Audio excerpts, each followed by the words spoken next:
কেন পয়লা এপ্রিলকে April fool বলা হয়? নমস্কার বন্ধুরা, আজকের দিনে যদি আপনাকে কেউ মজা করে বোকা বানায় তাহলে চিন্তার কিছু নেই, কারণ আজ পয়লা এপ্রিল, এপ্রিল ফুলস ডে।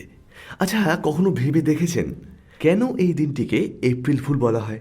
কিভাবেই বা শুরু হলো এই মজার দিন? চলুন জেনে নেওয়া যাক।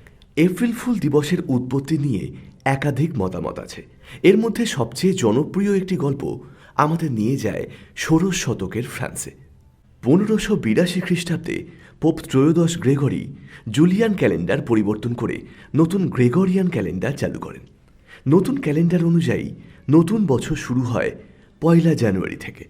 কিন্তু তখনকার অনেক মানুষ, বিশেষ করে গ্রামাঞ্চলের মানুষরা, পুরনো ক্যালেন্ডার অনুযায়ী পয়লা এপ্রিলেই নববর্ষ উদযাপন করতেন। এতেই শুরু হয় মজা করার ধারা।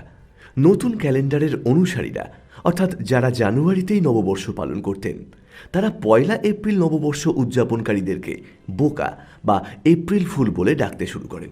ধীরে ধীরে এটি জনপ্রিয় হয়ে ওঠে এবং মজা করার এক বিশেষ দিনে পরিণত হয়।